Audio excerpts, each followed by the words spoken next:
भी काम नहीं बन सकता। Got it?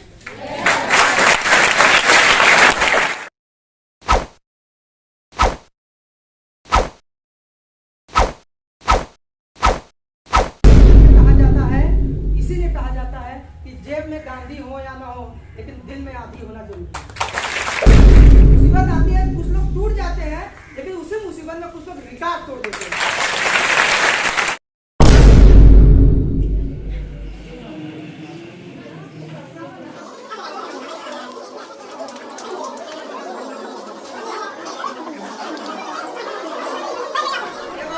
ऐसा नहीं सोच रहा है कि बर्फ उठने वाला है, ऐसा नहीं है, अच्छा लग रहा है।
चालू करने से पहले मैं माँ सरस्वती को जो है नमन करूंगा, और बाकी जिस प्रांगण में हम लोग यहाँ उपस्थित हैं, यहाँ कभी काफी देवी देवताओं का जो है वास है, तो हम सबसे पहले उनको नमन करना चाहेंगे कि अगर हम आपके बीच में कुछ रखना चाहते हैं तो हमारी बाड़ी को कंट्रोल करें। हम जो कुछ भी आपके सामने आज बोले, आपको लगे कि आज का सेशन आपने करने के बाद आपको वाकई में बहुत कुछ सीखने को मिला यार, ठीक है। आपको एक विश्वास दिलाकर यहाँ से भेजा। आप बैठ जाओ, थोड़ा सा लेट हुई है, बैठ जाइए।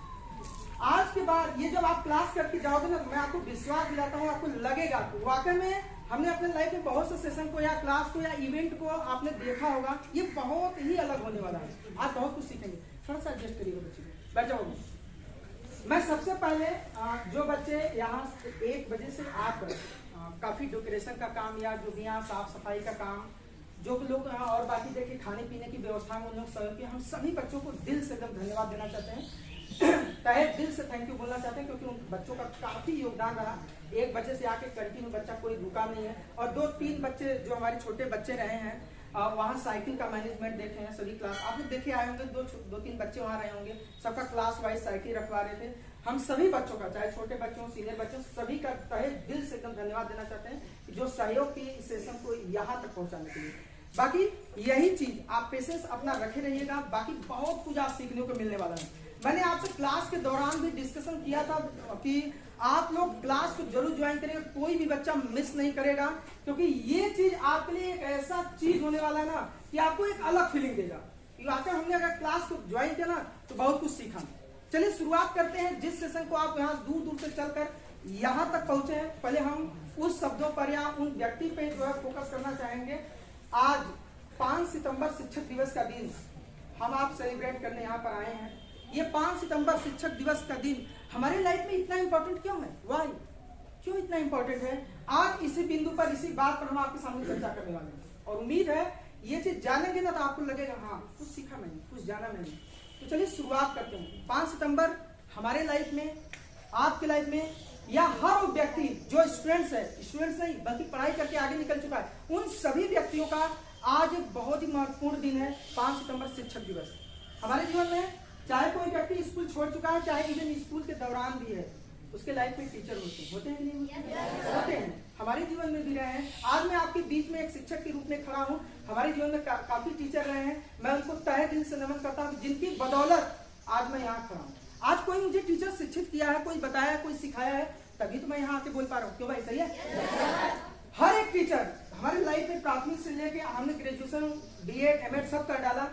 जितने भी टीचर हमारे लाइफ में, आज सुबह में उठने के बाद में हमने कई टीचर को नमन किया, जिनका कांटेक्ट नंबर हमारे बहुत पुराने टीचर रहे हैं, हमने उनको कांटेक्ट किया, इसके बाद उनका आशीर्वाद लिया। वो लोग भी बहुत खुश हुए कि आप इतने पुराने स्टूडेंट से फिर भी हमें भूले नहीं कहे। हमने कहा इतना आसान नहीं आपको भूलना।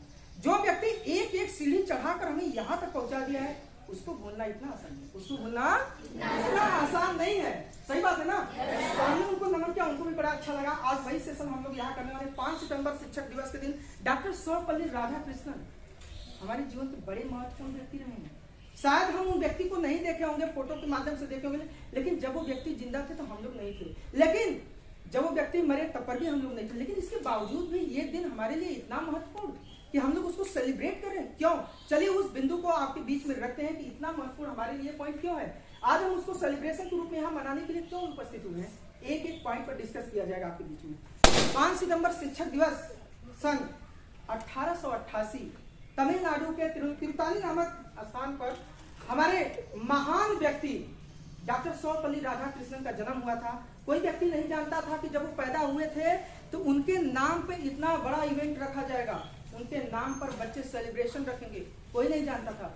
लेकिन उन्होंने अपने जीवन में ना इतना महान काम किया, इतना महान काम किया कि आज उनके नाम पर सोचिए इतना बड़ा इवेंट रखा जाए। केवल यहाँ ही नहीं, देश के एक एक कोने में इवेंट मनाया जा रहा है। उसके पीछे एक ही रीजन है, वो व्यक्ति अपने जीवन में इतना महान काम किए थे कि आज उस दिन को हम शिक्षक दिवस के रूप में मनाते हैं। डॉक्टर सर्वपल्ली राधाकृष्णन हमारे देश के प्रथम उपराष्ट्रपति के रूप में चुने गए, फिर द्वितीय राष्ट्रपति के रूप में चुने गए। लेकिन ध्यान दीजिएगा, राष्ट्रपति चुने गए, लेकिन इसके साथ साथ वो व्यक्ति एक टीचर थे। क्या थे? टीचर थे। सोचिए कि राष्ट्रपति के रूप में हम भले से न जानते हो, लेकिन उनको शिक्षक के रूप में जरूर जानते हैं, क्योंकि शिक्षक को हमारे समाज का एक आईना माना जाता है, हमारा एक निर्माता माना जाता है, बच्चों के भविष्य का निर्माता माना जाता है, जो बच्चों के भविष्य को वो क्रिएट करता है, बनाता है, निर्माण देता है, दिशा देता है। आज वो व्यक्ति अपने लाइफ में इतना महान काम करके गए हैं, जिससे हम आप जैसे हमारे जैसे टीचर उनसे प्रेरणा लेते हैं। प्रेरणा नहीं लेते हैं, उनके जैसे कर्मों को करने के लिए प्रेरित होते हैं कि अगर वो व्यक्ति ये कर्म करके गया है, इतना महान काम, जिनके नाम से आज जो सेलिब्रेशन हो रहा है, तो हम उनसे प्रेरणा लेते हैं कि कहीं हम भी ऐसा काम करें तो लोग हमें याद करेंगे, लोग हमें याद करेंगे। ये दिन है वो हमें रिमाइंड कराता है, डॉक्टर सर्वपल्ली राधाकृष्णन की याद हमें दिलाता है। तो वो व्यक्ति राष्ट्रपति के पद पर रहे, वो क्यों राष्ट्रपति नहीं बल्कि कई पदों पे आसीन हुए, लेकिन उनका नाम जब उजागिर हुआ तो सबसे ज्यादा टीचर के रूप में उजागिर हुआ। उन्होंने ना अपने लाइफ में जब वो टीचर के पद पे थे, तो हमको थोड़ा सा प्रकाशित करना चाहेंगे उस बात को कि टीचर थे। तो देखिए हमारे समाज में हमसे जुड़े हुए, हमारे विद्यालय में, हमारे गांव में, हमारे क्षेत्र में बहुत से टीचर हैं, लेकिन क्या खास ऐसी बात होती है, कोई एक टीचर हमारे दिल को छू जाता है, कोई एक टीचर, उसकी बात, उसके व्यवहार, उसके सब्जेक्ट को पढ़ाने का तरीका, उसके हर मैटर को समझाने का तरीका दिल को छू जाता है। लगता है कि टीचर हो तो ऐसा, लगता है कि टीचर हो तो ऐसा हो कि मजा आ जाए उनका क्लास करने के बाद ना। ऐसा टीचर होना चाहिए। और ऐसे ही टीचर हमारे डॉक्टर सर्वपल्ली राधाकृष्णन जी थे, ऐसे ही थे। वो ना अपनी विषय को जब लेके बच्चों के बीच में उपस्थित होते थे ना, बच्चों को मजा आ जाता था। जानते हो क्यों? वो अपने सब्जेक्ट को इतना सहज भाव में बताते थे ना कि कोई कठिन से कठिन टॉपिक हो ना, एक एक बच्चे को समझ में आ जाता था। एक एक बच्चे को, कोई ऐसा बच्चा नहीं करता था कि मुझे टॉपिक समझ में नहीं। ऐसे टीचर थे।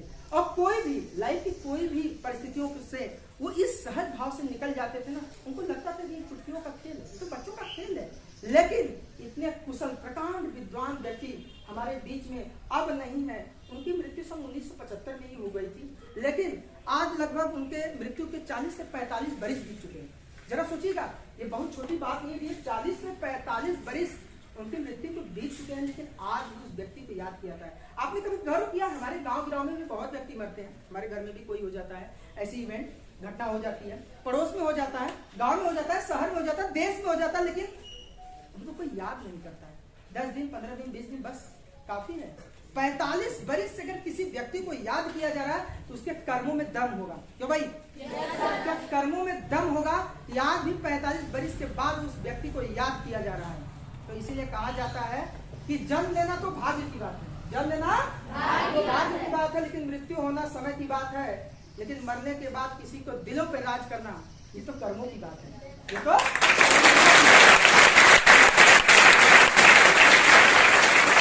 ऐसे तो हमारे डॉक्टर सर्वपल्ली राधाकृष्णन, और हाँ, वो ऐसे अध्यापक थे जो हम लोगों के लिए प्रेरणा है, जो हम लोगों के लिए गाइडलाइन है, जो हम उन लोगों को एक आइडल मानते हैं और आइडल मान के उनके जैसा काम करने की प्रेरणा पाते हैं। कि अगर वो व्यक्ति अगर एज ए टीचर के पद पर इतने महान काम करके गए हैं तो हम क्यों न करें। हम भी उन्हीं की तरह अपना नाम करना चाहते हैं, उनके आदर्शों पर, उनकी बातों पर, उनके कर्मों पर हम चलना चाहते हैं कि लोग हमें भी याद करें। और इसीलिए हम उनसे प्रेरणा पाकर हम लोग भी ऐसा काम ही करते हैं। अपनी जितनी भी मेहनत होती है लगाकर आपके बीच में पहुंचते हैं कि आपको एक एक चीज सिखाया जाए, बताया जाए। माँ सरस्वती की जितनी भी कृपा होती है सब कुछ आपके बीच में रख दिया जाए कि आपको लगे कि हाँ क्लास करके मजा आया, लगे कि क्लास करके मजा आया। ये चीज फील कराने की पूरी कोशिश होती है हम लोगों की। आप एक चीज ध्यान दीजिएगा, व्यक्तियों को 2 तरीके से जाना जाता है। एक तो व्यक्ति होता है या तो उसके अच्छे कर्मों से या फिर महादेव। देखिए व्यक्ति 2 होते हैं। मैंने आपके बीच में रखा बात, ध्यान सुनिए प्लीज। मैं छोटे बच्चों से और 2 दिन क्लास के पहले निवेदन किया था, ठीक है ना, डिस्टर्ब नहीं करना क्लास को। बहुत कुछ सीखने को मिलेगा, बस सुनते रहिएगा। आज का क्लास आपको वाकई मजा मिलेगा। तो चलिए शुरू करते हैं। मैंने कहा बाबू कि देखो 2 प्रकार के व्यक्ति होते हैं। 2 प्रकार, कितने? 2 प्रकार के व्यक्ति होते हैं। और उस 2 प्रकार के व्यक्ति में दोनों अपने अपने तरीके से नाम कमाते हैं। देयर आर 2 टाइप्स, 2 ही प्रकार के हैं। एक तो अच्छे कर्मों से कमा लेते हैं नाम, और बुरे कर्मों से भी कमाया जाता है। बुरे कर्मों से भी नाम कमाया जाता है, लेकिन ध्यान देना इज्जत उसी व्यक्ति को मिलता है जो सही कर्मों से नाम कमाता है। नाम तो उसका भी होता है जो बुरे कर्मों से नाम कमाता है, नाम जुबान उसका भी होता है, लेकिन उसके सम्मान की दृष्टि से उसकी तरफ देखा नहीं। तो हमें ये सीखना है। और एक बात और हमें आपको बताना है कि जिस प्रकार से अगर फूलों की खुशबू केवल हवाओं की दिशाओं में होती है, किधर होती है? हवाओं की। अगर कोई पुष्प का पौधा लगा है और हवा चलता है ना, तो हवा जिधर बहती जाती है उसका जो सुगंध केवल उसी के रुख की तरफ, जिधर रहता है उधर। इसीलिए कहा जाता है कि जो पुष्पों की, फूलों की खुशबू होती है ना, वो केवल हवाओं की दिशा में होती है, लेकिन एक अच्छे इंसान की इंसानियत चारों दिशाओं में फैलती है। किधर फैलती है?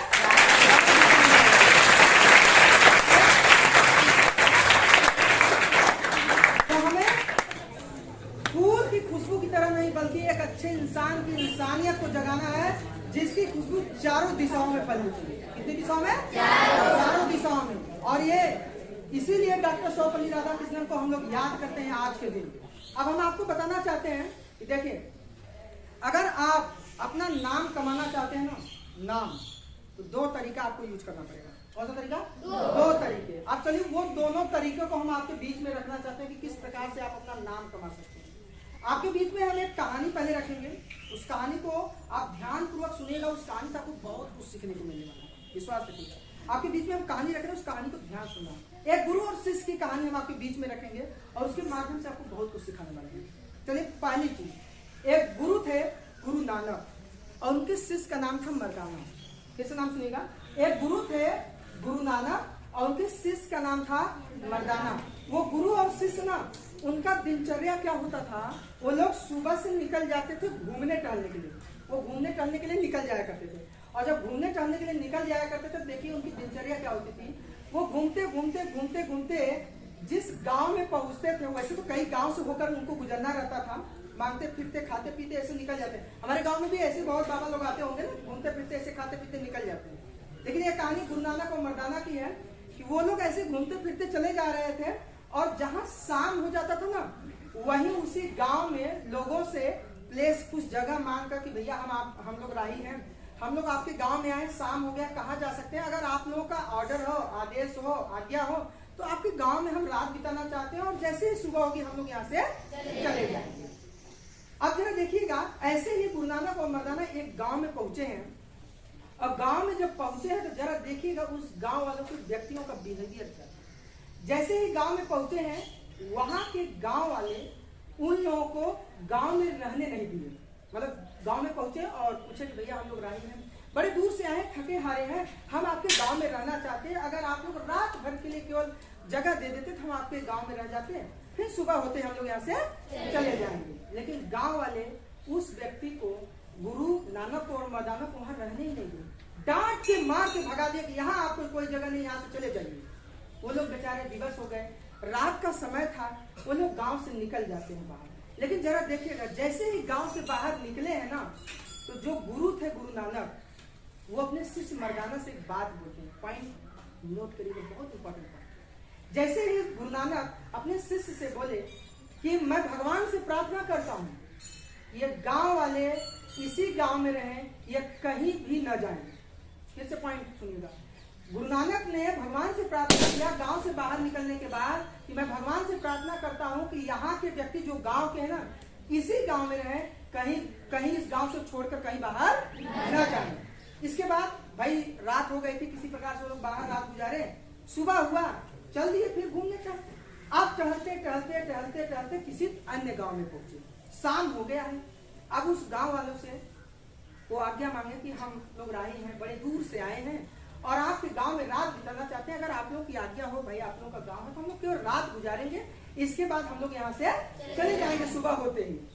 आप जरा देखिएगा, जब वो गांव में वहां जब ये आज्ञा मांगे हैं, तो वो गांव वाले केवल इनको रहने के लिए व्यवस्था नहीं दिए, बल्कि खाने पीने की व्यवस्था दिए, और रात भर ये लोग चैन से सोए हैं दोनों लोग, गुरु और शिष्य। और सुबह होते ही जब यहाँ से दोनों लोग जाने लगे, तो एक बात फिर गुरु ने एक बात बोला अपने शिष्य से, जब गांव से बाहर निकले, वो बोले मैं भगवान से प्रार्थना करता हूँ कि ये गांव वाले इस गांव में न रहें, पूरे देश में फैल जाए, यहाँ के पूरे देश में, इवन ऑल ओवर वर्ल्ड, पूरी दुनिया में फैल जाए, ये इस गांव में न रहें। अब उनका जो शिष्य था मर्दाना ना, जब मर्दाना ये बात सुना कि गुरुजी ने इसके पहले वाली रात में जब हम लोगों ने रात नहीं गुजार पाया था, तो कहा था कि भगवान करे ये गांव वाले यही रहें, कहीं न घूमे, कहीं न जाएं। तो जो लोगों ने हमारे साथ बुरा व्यवहार किया, उसके लिए तो हमारे गुरुजी ने उनके लिए अच्छा प्रार्थना किया। अच्छा प्रार्थना ये किया कि ये लोग कहीं न जाएं, यही गांव में रहें। और जो अभी जिस रात हम लोग गुजार के आ रहे हैं अभी हाल ही में, और इसके लिए बुरा जो है कामना कर रहे हैं कि ये लोग इस गांव में न रहे, पूरे देश में फैल जाए, दौड़े धूपे इधर उधर करे, परेशान रहे।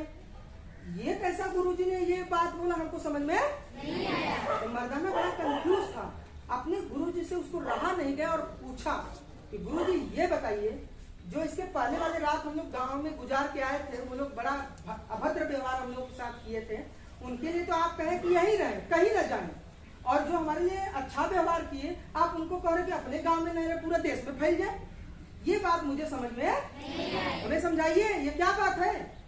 तब देखिए एक चीज तो आपको समझना पड़ेगा, गुरु गुरु ही होता है, वो जिस नजरिए से जिस चीज को सोचता है ना, हम आप नहीं सोच सकते।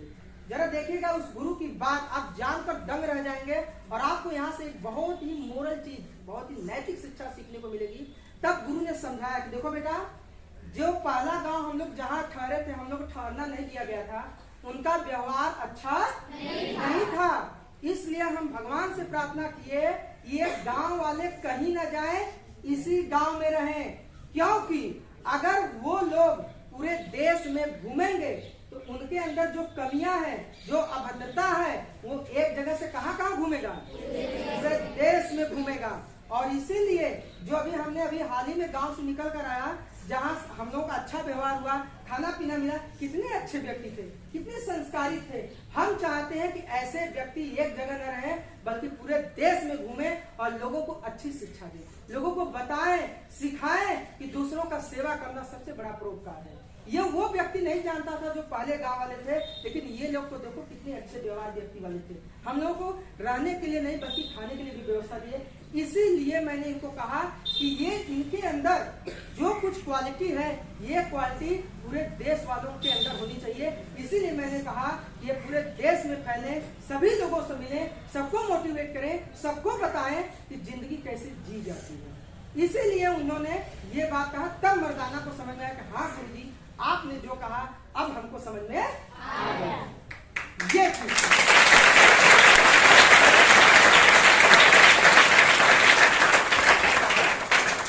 तो गुरु हमारे जीवन में ठीक उसी प्रकार होता है डियर, जैसे एक दीपक होता है, खुद जलता है लेकिन प्रकाश दूसरों को देता है। ध्यान से समझिएगा, गुरु हमारे जीवन में ऐसा व्यक्ति होता है ठीक उसी प्रकार से दीपक की तरह, जो जलता तो खुद है लेकिन प्रकाश दूसरों को देता है।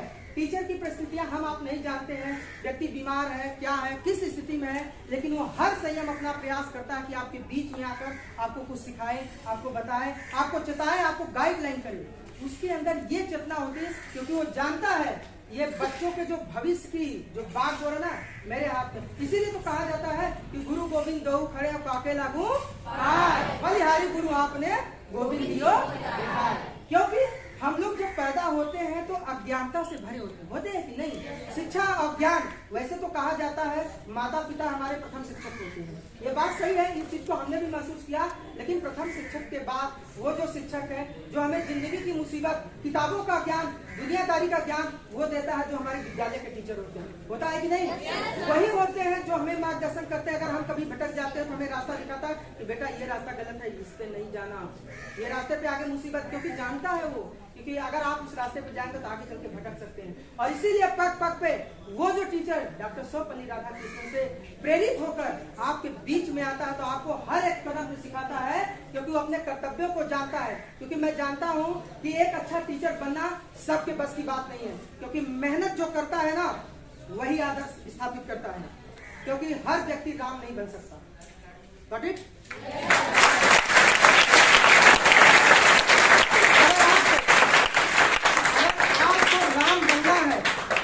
क्या करना सीखना पड़ेगा, क्योंकि जिस प्रकार से राम भगवान ने पल भर में चुटकी बजाते हुए इतना बड़ा महल, सास दास सब छोड़ के चले गए, शायद इतना कोई कर नहीं पाएगा। और इसीलिए कोई व्यक्ति राम नहीं बन सकता।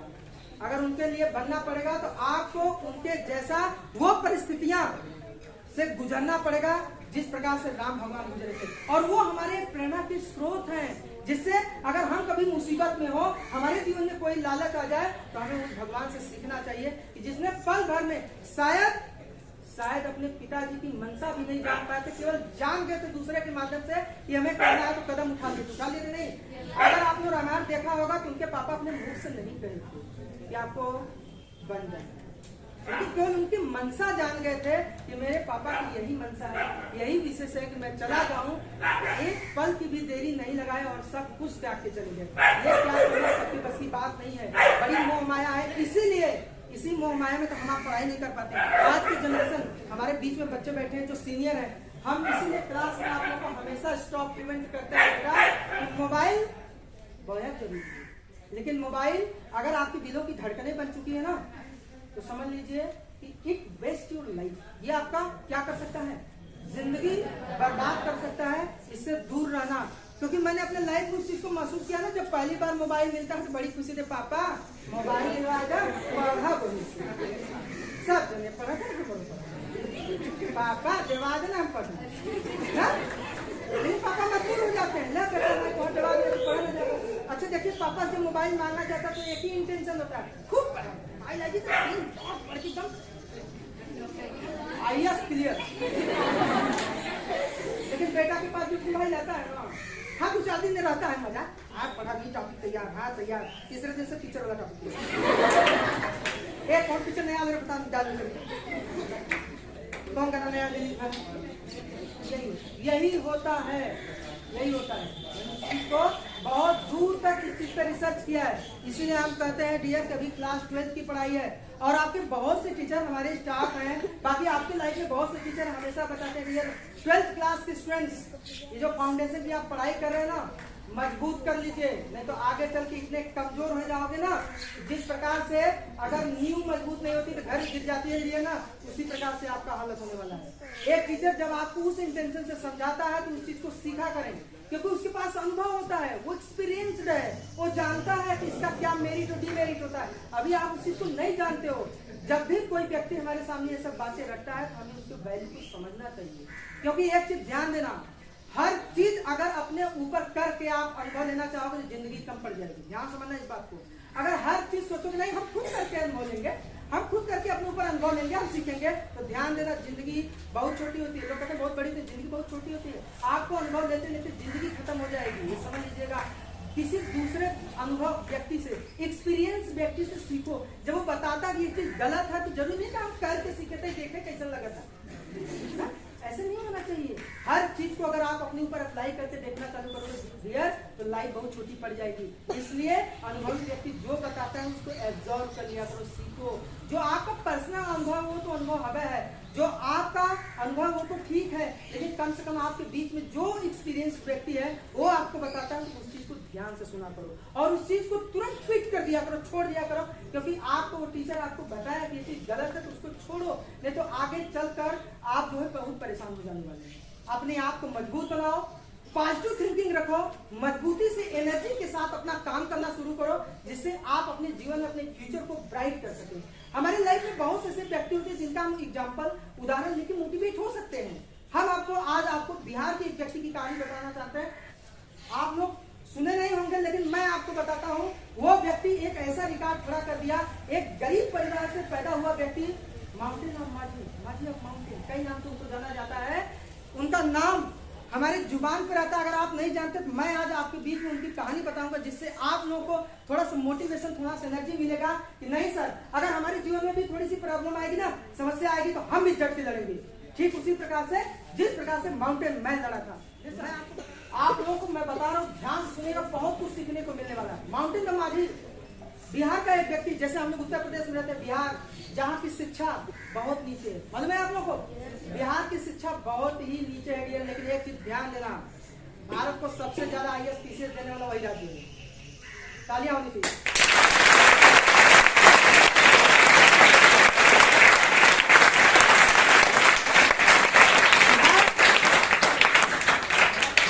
उत्तर प्रदेश जहाँ की शैक्षणिक, जो कि अगर परसेंटेज देखा जाए बिहार से कई गुना आगे है, लेकिन यहाँ के IAS PCS नहीं बन पाते हैं।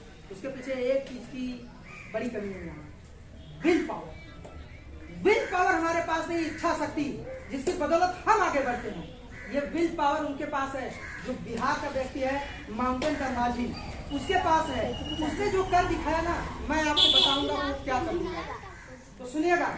उस बिहार के व्यक्ति की मैं आपको कहानी बताऊंगा। तो माउंटेन माझी के नाम से जो जाना गया, उसका जो असली नाम था दशरथ माझी था। क्या नाम था? दशरथ माझी। मैं आपको बता रहा हूँ भैया कि एक गरीब परिवार में पैदा होकर वो व्यक्ति जो काम कर दिखाया ना, वो अपने आप में तारीफ के लायक, हमें मोटिवेट करता है कि अगर हम अपने जीवन में अगर कभी गरीबी में, कभी पैसा की तंगी आ गई, प्रॉब्लम हो गया, मुसीबत हो गई, बीमारी पड़ गई ना, तो हम माउंटेन माझी, दशरथ माझी से सीखेंगे कि हमें रुकना नहीं है, ठहरना नहीं है, करके दिखाना है, जैसे माउंटेन माझी करके दिखाया है। मैं आपको बताना चाहूंगा कि वो व्यक्ति आपको समझ के परे होगा जो उसने काम कर दिखाया है। 165 फीट लंबा माउंटेन, पहाड़ काट दिया था, तोड़ दिया था, बुलडोजर से नहीं, हाथों से। आप समझिएगा कि उसको तोड़ने में 1 साल, 2 साल, 10 साल, 20 साल, 22 साल का समय लगा। कितना? 22 साल। यहाँ 22 मिनट अगर पढ़ने को हो जाए ना कंसंट्रेशन से, तो पहले 10 मिनट में मोबाइल उठ जाता है, देखिए, मजाक की बात नहीं है। 22 साल, 22 years कंटिन्यूड वो व्यक्ति वो संघर्ष किया है जो हमारे लाइफ के लिए एक मोटिवेशन का काम है। अगर उस व्यक्ति के बारे में हम आपको बताएंगे तो आपको बहुत कुछ सीखने को मिलेगा। 22 साल लगातार पत्थर तोड़ता है। क्यों तोड़ता है मालूम है आपको? नहीं मालूम होगा। उसके जीवन में इतनी बड़ी पहाड़ गिर गई के साथ हमारे जीवन में गिर जाएगा तो हम टूट जाएंगे, बिखर जाएंगे। लेकिन एक चीज ध्यान देना, एक चीज ध्यान देना, मुसीबत आती है तो बहुत लोग टूट जाते हैं, लेकिन मुसीबत में कुछ लोग रिकॉर्ड तोड़ देते हैं। मुसीबत आती है तो कुछ लोग टूट जाते हैं, लेकिन उसी मुसीबत में कुछ लोग रिकॉर्ड तोड़ देते हैं।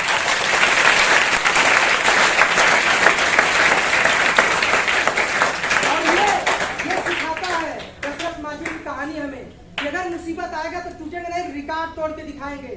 22 साल का वो संघर्ष वो दशरथ माझी का हमें मोटिवेट करता है कि अगर जीवन में मुसीबत आ जाएगा तो रुकेंगे नहीं, ठहरेंगे नहीं, बढ़ते रहेंगे। दशरथ माझी की तरह आप सुनकर दंग हो जाएंगे डियर कि उसके जीवन में कितना बड़ा मुसीबत था। यह बिहार की एक ऐसी कहानी है कि जहां पर दशरथ माझी का घर था वहां पहाड़ी एरिया था, चारों तरफ पहाड़ी था। एक गांव से दूसरे गांव तक जाने के लिए बीच में पहाड़ होता था, बहुत ऊंचा पहाड़। तो व्यक्ति ना उन लोगों को पहाड़ को क्रॉस करके ऊपर से चढ़ के नीचे फिर जाते थे दूसरे गांव में। यहाँ तक कि अगर उन लोगों को मार्केट का भी कोई सामान लेना रहता था तो कोई रास्ता नहीं था, उस समय रास्ता नहीं था। वो लोग बेचारे पहाड़ पे चढ़ते थे। सोचो 35 फीट ऊंचा, ठीक है, 35 फीट ऊंचा, 35 फीट से ज्यादा रहा होगा। वहां से वो लोग चढ़ते थे। फिर सोचिए चढ़ना आसान लेकिन उतरना बड़ा कठिन होता है, क्योंकि जब आप समझते हैं विज्ञान पढ़े होंगे, नीचे आएंगे तो गुरुत्वाकर्षण खींचता है ना, तो कितना स्पीड हो सकता है, कितना मुसीबत भरा रहा होगा वो समय उन व्यक्तियों के लिए जो माउंटेन द माझी उस समय दशरथ माझी कर दिखाया था। वो व्यक्तियों वहाँ के जो गांव वाले व्यक्ति होते थे, जब वो दूसरे गांव में जाया करते थे तो वहां से वो लोग पहाड़ी चढ़कर नीचे उतरा करते थे। ऐसी उनकी दिनचर्या हुआ करती थी। तो क्या क्रेडिटी हुआ उनके जीवन में कि उन्होंने ऐसा फैसला कर लिया, अब कुछ हो या ना हो लेकिन पहाड़ को जरूर काट देंगे। ऐसा क्या उनके जीवन में घटना घटा, मैं आपको बताता हूँ। तो उनकी बहुत प्यारी सी पत्नी थी, वो अपने पति से बहुत प्यार करते थे, लेकिन एक ऐसी घटना घटी उनके जीवन में, तो उनके जीवन में एक आग सी लग गई, एक दहकता हुआ आग लग गया, जिनके अंदर वो मोटिवेशन आया कि 22 साल लगातार उस पत्थर को काट कर ये चीज साबित कर दिया कि अगर दिमाग में अगर आप जुनून हो वो कर सकता है। इसीलिए कहा जाता है कि जेब में गांधी हो या ना हो लेकिन दिल में आंधी होना जरूरी है।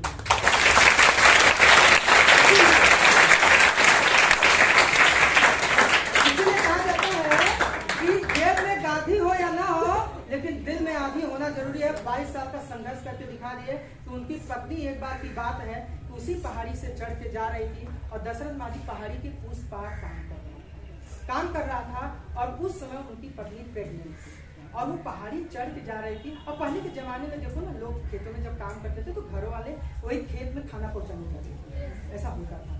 वही दशरथ माझी की पत्नी खाना लेके जब पहाड़ी पे चढ़ी है और प्रेग्नेंट थी, पहाड़ी पे जब एकदम टॉप पे पहुंचती है, टॉप पे एकदम, उसमें काफी धूप था, उससे मतलब धूप नहीं बर्दाश्त हुआ, थक गई थी पहाड़ी चढ़ते चढ़ते और वही पहाड़ी से उसका पैर फिसल गया। पैर फिसल जाता है, इतनी ऊपर से सीधे नीचे गिर जाती है। दशरथ माझी को पता चलता है,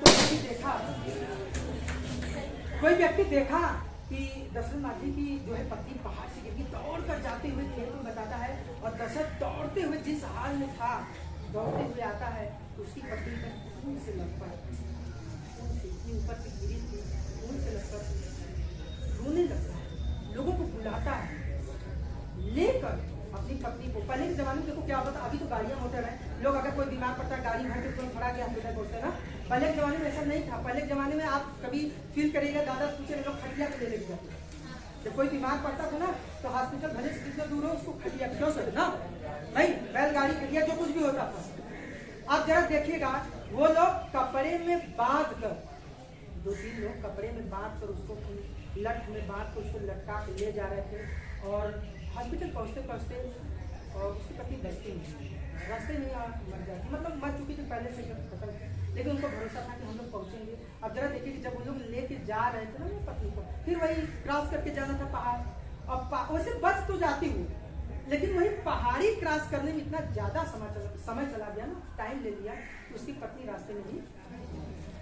और जब डॉक्टर जब डिसाइड कर देता है कि आपकी पत्नी नहीं मर गई, काफी दुख होता है, उसको बड़ा तकलीफ होता है, बहुत सोचता है, विचारता है, रोता है, चिल्लाता है, घर आता है, लेकिन उसके अंदर एक बात का जुनून पैदा हो गया, जिसके कारण मेरी पत्नी की मृत्यु हुई, मैं उसे ही काटूंगा, उसे ही खत्म कर डालूंगा। और उसी दिन निर्णय लेता है और उठाता है हथौड़ा और चल देता है पहाड़ी पर, और शुरू हो जाता है पहाड़ी को तोड़ना काटना। क्योंकि अगर काश इस पहाड़ी के बीच में से रास्ता हुआ रहता ना, पहले से रास्ता रहता, तो शायद मेरी पत्नी बच जाती, न रहती। मैं इसे तोड़ डालूंगा।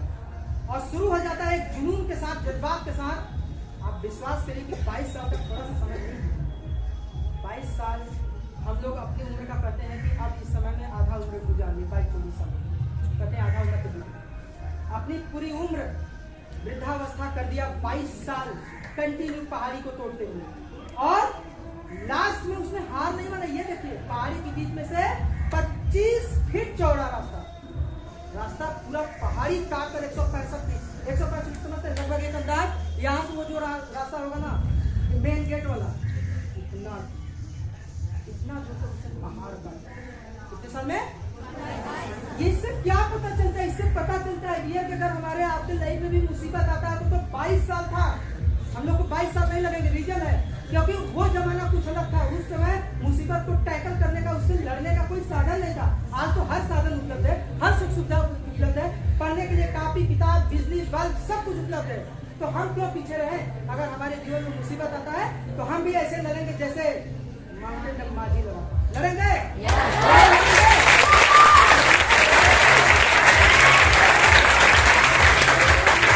अब चलिए, आप देखिए जो है कि मैं 5 मिनट के लिए जो है विजय सर को आनंदित होगा। आए आप लोग कुछ रखें, फिर पटेंद्र सर आएंगे, थोड़ा चीज आपके बीच में रखेंगे। इसके बाद फिर हम आप लोगों से रूबरू होंगे, आप लोगों को कुछ करना होगा, ठीक है ना? तो चलिए प्लीज सर आएंगे। जिंदा वो है जिसकी आज जिंदा है, जिंदा वो है जिसकी प्यास जिंदा है, श्वास लेना ही नाम नहीं है जिंदगी का, जिंदा वो है जिसका विश्वास है।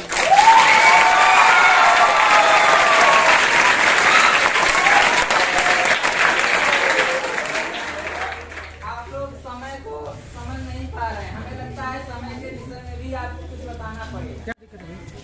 और ये जो समय हम लोग का चल रहा है बहुत ही अनमोल समय है, तो हम समय पर आपको कुछ बताना चाहते हैं। देखिए, समय और समझ एक सिक्के के 2 पहलू हैं। अगर जब समय रहता है तब समझ में नहीं आता, अगर समझ में आता है तब इस बात को समझने की आप कोशिश करिएगा। वक्त को जिसने नहीं समझा उसे मिटना पड़ा है, वक्त को जिसने नहीं समझा उसे मिटना पड़ा है। बच गए तलवार से तो खून से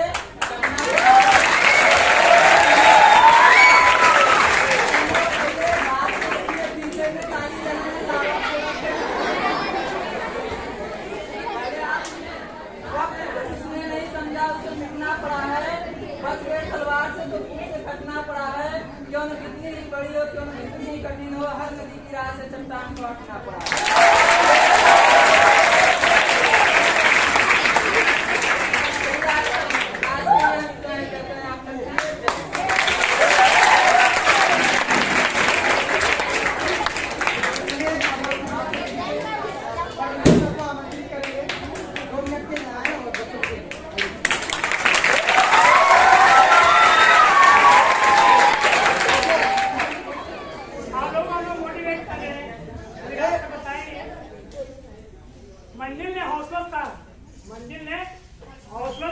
तेरे बस की बात नहीं।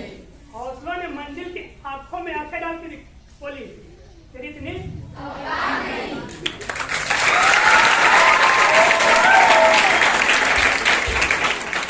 चिराग भी खूब जलता जा रहा है, चिराग भी खूब जलता जा रहा है। सुना है आंधी को पसीना आ रही है, सुना है आंधी को पसीना आ रही है। अर्थात हमारा रसगुल्ला काफी पढ़ाई कर रहा है और पड़ोसी क्या कर रहा है? जल रहा है।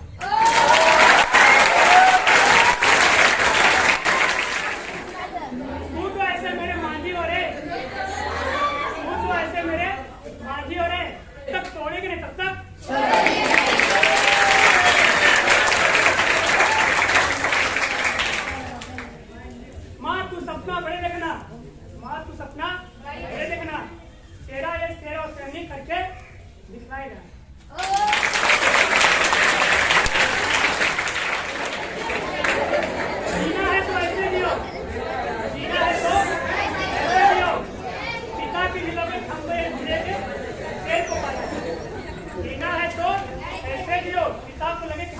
एक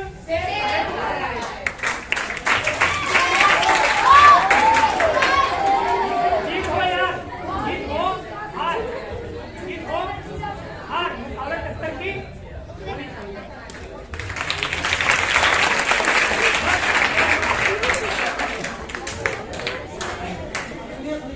आप लोग के बीच में आप लोगों का कुछ बच्चों का स्पीच है, कुछ चुटकुला है, कुछ गाना है। तो इसमें सबसे पहले हम कक्षा 12 के एक व्यक्ति को आमंत्रित करेंगे, धीरज भाई, और आपके बीच में कुछ गाना चाहते हैं। धीरज क्या है? हमारे बीच में कोई आता है, इस चीज को हम आपको कई बार बताएं। कोई व्यक्ति अगर हमारे बीच में स्टेज पे आता है ना, तो समझ लीजिए उसे हमें सम्मान देना चाहिए। रीजन जब हमारे अंदर वो ताकत नहीं है, तो अगर कोई व्यक्ति अगर यहाँ तक पहुँचा है तो सम्मान देना बनता है। तो भाई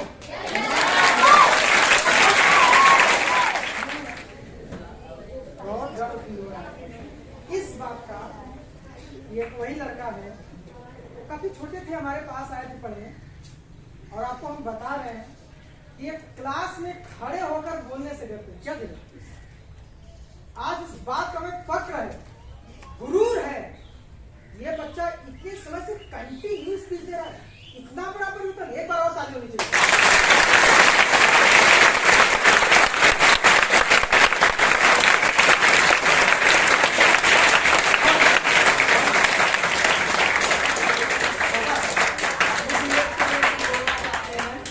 मुश्किलों से भाग जाना आसान होता है, मुश्किलों से भाग जाना आसान होता है। हर कदम पे जिंदगी का इम्तिहान होता है। डरने वालों को कुछ मिलता नहीं छात्रों, लड़ने वाले के कदमों पे जहां होता है।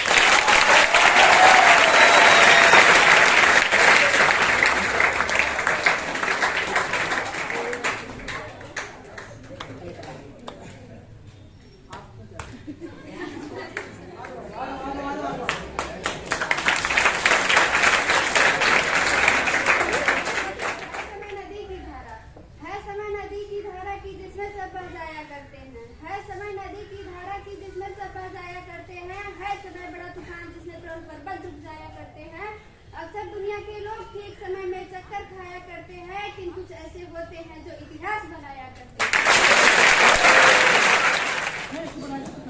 दीप जलते रहे जगमगाते रहे, दीप जलते रहे जगमगाते रहे, हम आपको याद आते रहे। जब तक जिंदगी है दुआ है मेरी, आप सभी फूलों की तरह मुस्कुराते रहे।